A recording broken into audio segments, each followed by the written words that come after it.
Harry Houdini was a master magician and escape artist, best known for his tricks including breaking free from straitjackets and handcuffs, being buried alive, vanishing a full-grown elephant, even breaking free from a weighted down and roped crate submerged underwater. And of course, he was known for the Chinese water torture cell, which was a mahogany and metal cell filled with water inside a cage where Houdini was lowered upside down into, hanging from feet stocks.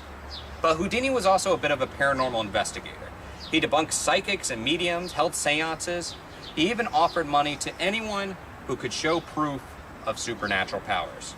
Now, if you ask Sherlock Holmes author, Sir Arthur Conan Doyle, who is a paranormal enthusiast, it was Houdini himself who had the powers. Still, if he had any, it didn't keep Houdini from dying on Halloween 1926 from an appendix-related injury. Which brings us here to the Machpelah Cemetery in Ridgewood, Queens, New York, where Houdini is buried. Harry Houdini was a great entertainer who tapped into people's belief in magic and the paranormal. And that continues to this day when every October 31st a seance is held to see if his spirit will make an appearance, as he said he might. Now, Houdini is the perfect mascot for this show, which is a crossroads for entertainment and the supernatural. My name is Aaron Sagers, and this is the Paranormal Pop Culture Show, where we explore the entertainment of the unexplained. We'll be right back. Welcome back to the Paranormal Pop Culture Show. I'm still your host, Aaron Sagers. So we had a fun time hanging out at Houdini's grave out there in Ridgewood, Queens. But I gotta say, I'm pretty stoked to be back here in the Paranormal Pop Culture Studios, where we have the wonders of modern technology. In fact, to let you in on a little secret, none of this stuff is even real. It's all CGI. I'm sitting in front of a green screen, and I expect to see a dinosaur walking behind me when I watch this later. But anyhow, what does paranormal mean? Maybe I don't have to define it for you, but we're going to hit the streets of New York and find out what the people out there think it is. But first, the news. Dateline China. This comes to us from allnewsweb.com, who got it from the People's Daily newspaper in China. So we've all heard of Scotland's famous Loch Ness Monster, but did you know that China has its own array of water dragons and sea serpents? Apparently they have so many that they had to write an article listing the top 5, including one in the Qinghai Lake, located in the north of the Qinghai Tibet Plateau in China. I'm sure I'm murdering the pronunciation there, but roll with me. Apparently this is the largest landlocked lake in China. It's pretty deep, and several people have already witnessed the monster, even though it's still a mystery. Quote, in 1947, a llama saw a monster like a dragon swimming in the lake. In 1949, a peasant saw a monster with a snake's head in the lake. The monster's scales glistened under the sunshine. Now, if you ask me, the real paranormal aspect of this story is, how did they get the eyewitness account out of that llama? I don't know, maybe they have some really good reporters out there in China. Okay, Dateline Lithuania. Lithuania's parliament approved a censorship bill that is trying to defend family values in the predominantly Catholic nation by banning material such as homosexual, bisexual, and polygamous relations material, instructions on how to make explosives, graphic depictions of violence and death. And this is where it affects us. It also bars information that gives credence to paranormal phenomena and hypnosis and promotes bad eating. So my guess is that Lithuania must be a pretty nice place to live if this is the most important thing they have to worry about. But if you're a gay werewolf, probably not worth vacationing there. Finally, Double Bear Productions, a video game studio, has revealed it is creating an RPG, a role-playing game, based around surviving a zombie outbreak. This comes to us from inkgamers.com. The game, which is currently being called a Z-RPG, which is very clever, is set in the real world and in modern times during the breakdown of society as emergence of zombies causes widespread panic and disorder. Apparently the zombies that they're going to use are not the spitters or the fast-moving ones that you may have seen in the Left 4 Dead video games. They're your classic George Romero, Shaun of the Dead, shambling zombies. So it seems like a pretty good idea, like a fun game, but I gotta say, maybe not for me.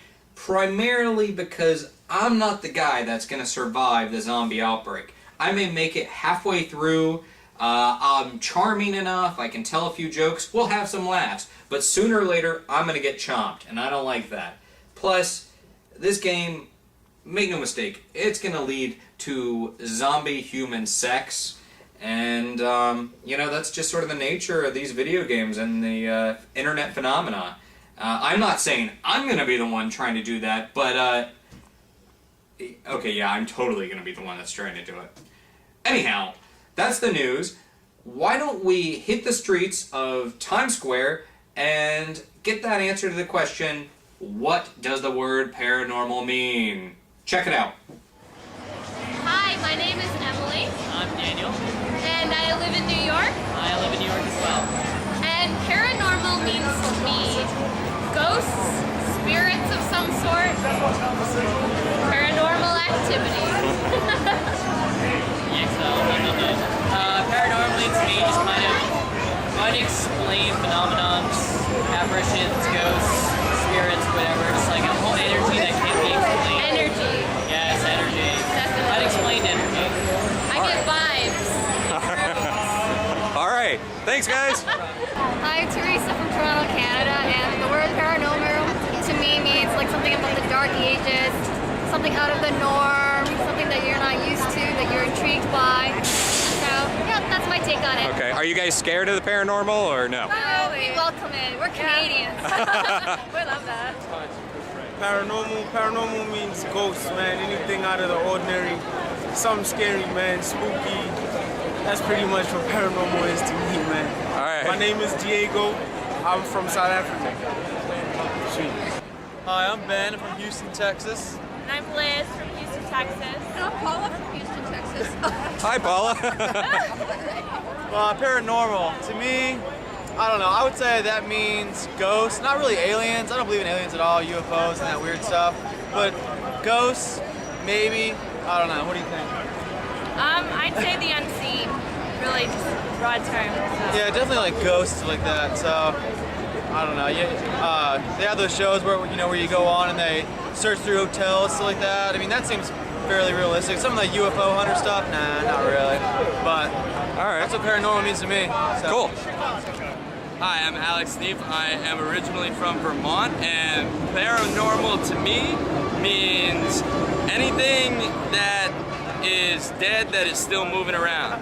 So, yeah, ghosts, phantoms, things like that, the kind of thing you see in Ghostbusters, but I've never had a paranormal experience, so to me I think it's more something that just is out there. To me it's more just a science to be researched. Never seen anything that's led me to believe that there's any validity to any sort of paranormal activity, but then again, there's always stuff going on out there that we don't understand, so I definitely believe that. So paranormal to me I guess just means not normal. Hi, I'm Carrie from Wichita, and paranormal for me is real, but I think we exploit it. I think it's kind of bogus because of what people make out of it, but I still think there's something out there that causes, I don't know, funkiness. All right, funkiness. So what do you have to say to that? I'm Ben from South Carolina, and I think what paranormal means to me is anything that happens that science and logic can't explain. Good answer. That's a good one. I'm Susan from Ohio, and I think that the definition of paranormal has to change with scientific discoveries, things that had no explanation whatsoever before now do. So paranormal by definition has to be outside of the normal, but normal keeps changing. So it may not be witches and seances and ghosts, you know, like you go to the museum and you see those wonderful photographs of ectoplasm, you know, I mean that is cool. But I think what we know now about the way that the brain works and things that we can sense and cannot sense, we have to start from zero and redefine it. So maybe you guys will do that. Stick around, because after the break, we're going to talk to an expert on paranormal pop culture in comic books. Welcome back to the Paranormal Pop Culture Show. we're going to head on over to the Forbidden Planet famous comic book store in Union Square, New York, where we're going to talk to Matt D., who is an expert on all things paranormal within the comic book realm. So we wanted to talk to Matt today about a trend in paranormal and horror in comics. And tell me, Matt, I mean, death and resurrection and all these nasty monsters in comics, it's not exactly a new thing, is it? No, I mean, it's been around. I think horror comics have been popular from day one, you know what I mean? With the EC Comics and Tales from the Crypt and being the #1 sellers before, like, there was Superman and stuff like that. That was what everybody focused on because it's so extreme. Yeah. Horror comics have always been constantly good sellers. Right. And when we say horror, I mean, was it vampires, zombies, ghosts? What did that entail? I think the horror genre, like as far as comics across the board, as far as anything from your standard Universal type monsters to newer stuff, like your Freddy and your Jason, right. And they've always kind of gone for not only your licensed material, but original stories. They've been taking from sci-fi writers and horror writers, just adapting things like just more than just your average monster. Also real horrors, with just like the Tales from the Crypt. We were saying the life of the fighting of families and stuff like that, and like how. The real life people seeking revenge, the comeuppance stories of Tales from the Crypt, where they, would get revenge on people. Okay, very cool. All right. Well, I mean, I don't know if the audience at home can see this right now, but it's really bustling in here right now, and people are just constantly, they're in there buying, and Forbidden Planet is definitely probably the top comic book shop that I know of in New York City, right? I'd like to say so. I'd like to say so. All right. I'm biased, of course. So out of all these people that are coming through here today, seemed like, I know I saw some people picking up some, zombie books and a couple ghost stories. Would you say that there's been sort of an uptick in purchase of these kinds of paranormal themed comics? I think that probably in the last couple of years, there's been a couple of really top sellers in the horror genre. The Walking Dead is obviously one of the biggest horror comic books going right now. It's a zombie comic by Robert Kirkman. Okay. It is like the trends that are in the horror, like the zombie genre of comic books that, zombie comics exploded recently. Well, not recently. It's been around for a long time.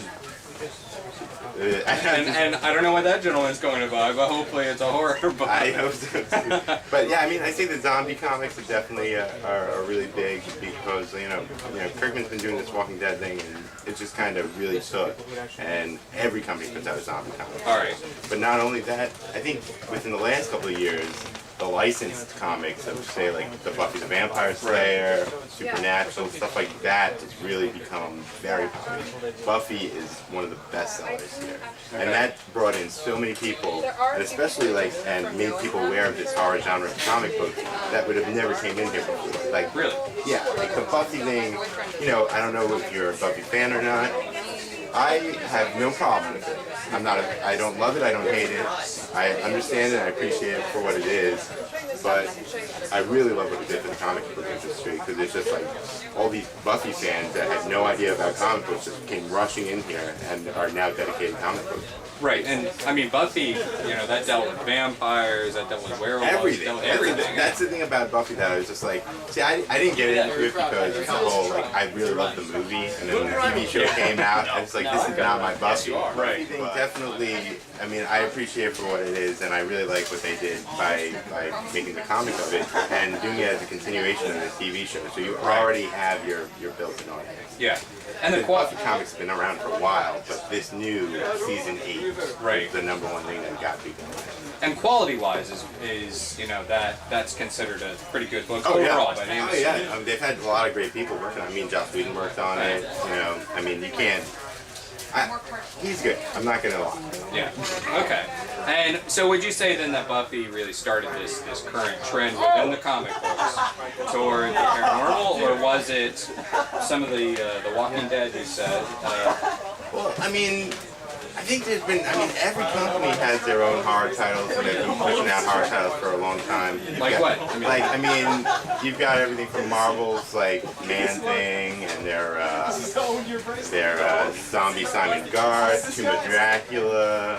I mean, they've had some great classic horror comics that have been coming out consistently. I mean, whether they have their own title now that's in number 600 or not, it doesn't matter, because they always come back and use these characters. Right. Well, and Swamp Thing, actually, back in the day, was considered kind of a paranormal book, Thing, right? yeah, I mean, Swamp Thing, Bernie Rice and Len Wayne started Swamp Thing, amazing horror story, all about suspense. Then Alan Moore came along, took it over, and made it this crazy science fiction thing, explaining what Swamp Thing is. And it just, when I actually sat down and read that Swamp Thing, it blew my mind.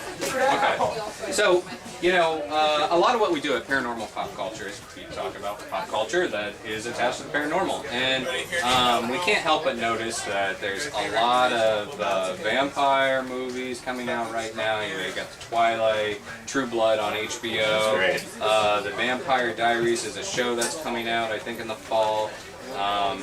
And that's just the vampires alone. We also have shows like Ghost Hunters and all the reality TV, ghost shows, Medium. I mean, so you know where I'm going. It never ends. Yeah. There's always. So what would you say that those have typically been a good thing for the comic book industry or a bad thing? I think, I mean, everything that comes out has its comic book tie-in or prequel or adaptation, so it can never hurt.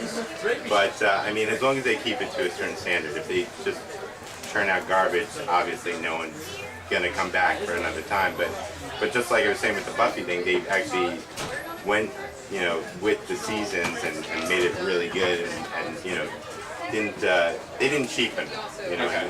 But you know, as far as the vampire thing, I don't think the vampire thing has hit comics to the extent that, say, the zombies did. I mean, I want to say that this whole zombie, like, resurgence might have started with that whole 28 Days Later. The movie thing. Okay. And that's what caused this zombie thing. I mean, I wouldn't just say that one movie. There's a couple, like Dawn of the Dead remake, and there was a couple of zombie movies that really pushed zombies into the forefront. And of course, it was going to affect the comic book industry. Right. But Robert Kirkman, he was doing that Walking Dead before a couple of those things. I think he was ahead of the game with that Walking Dead. But with the movies and the Walking Dead, that really like slammed the industry with the zombie comics. But the vampire thing it's still like, you know, it's still bubbling. You know? It still hasn't gone into that whole zombie direction. But I really hope that we go into the werewolf direction for comics. Really? Because there are a lot of really great werewolf things that have been coming out. I mean, Robert Kirkman's got a werewolf superhero. Yeah. Let me show you a book. I got a book. Okay, great. I promise Matt does not work for Robert Kirkman. I don't know, yeah. You know what? He's kind of a jerk. I met him. I'm just kidding. This book, Werewolves on the Moon. Werewolves on the Moon. Versus vampires. The werewolves are trying to eliminate the vampires, just like I am hoping the werewolves do the next trend and not the vampire. Okay. This is a great book. It's done by the Philback brothers, and I mean, it's as crazy as the title. All right. We'll do an extreme close-up. Take a look at it.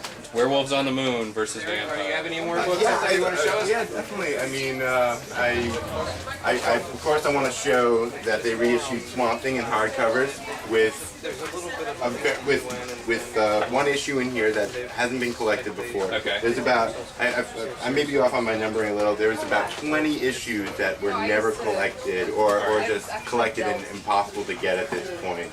And then they put one of them in here finally. So you have one less to hunt down if you buy the new hardcover. All right, and as we mentioned, yeah, the Swamp Thing character, you think of it as like, it's not the goofy movie that came out in the 80s. Movie. Yeah, it's actually some pretty dark, comic books with, all sorts of creatures in it. It's one of the smartest horror comic books out there. Smartest horror comic books. All right, and then of course, Gemstones, EC Archives. They've been releasing them. They're on the 3rd volume of Tales from the Crypt. They've also done the Two-Fisted Tales, and Shock Suspense, and they're putting out all the classics with in these beautiful, oversized hardcovers. And they're recolored, and I can't get behind the original Tales from the Crypt enough. Yeah, and that's actually one of the good books to go out on, because Tales from the Crypt, I mean, this is the kind of book that my parents and your parents, like, you know, they want to tear away from you and probably set on fire and and you know, but those are the ones that, like, you know, late at night, you know, you're reading with the flashlight and scaring yourself silly too. But all right then. Well, I really appreciate you taking the time today, and I know this place is crowded, as you might have seen by the various people walking through the frame here. They don't even know. But well, thanks very much, Matt, and you know, we'll be back Anytime. Thanks. Big thanks to Matt D from Forbidden Planet for talking to us about paranormal pop culture and comic books. Now, when we come back, the dead will speak. Either that, or we'll just do some reviews of what's new and cool that's out there. Don't go anywhere.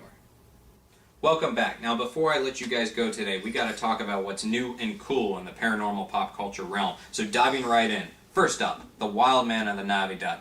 Great cryptozoology, creature feature, gory horror movie. I dig it a lot. It's by the producer of the original Texas Chainsaw Massacre, so it has that 70s era gritty aesthetic. Not a super polished movie intentionally, and I like it for that reason. It's supposedly based on true events in the small town of Sublime, Texas, where a wild man pops out of myth and comes to terrorize the townsfolk. And you know what? I think they had it coming.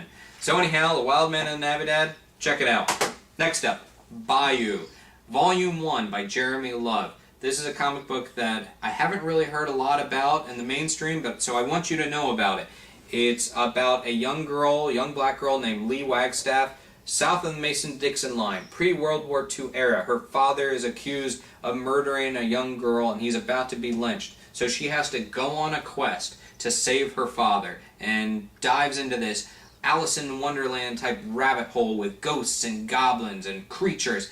And I'll tell you what, it gets a little heavy at times because there is a message here, but a really solid book. Do check it out. Do yourself a favor.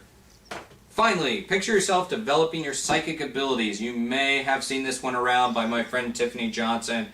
Awesome book. Includes a lot of history about the psychic field, which really draws me in. Very fun, a practical, common sense guide to psychic abilities. So don't miss out on this one.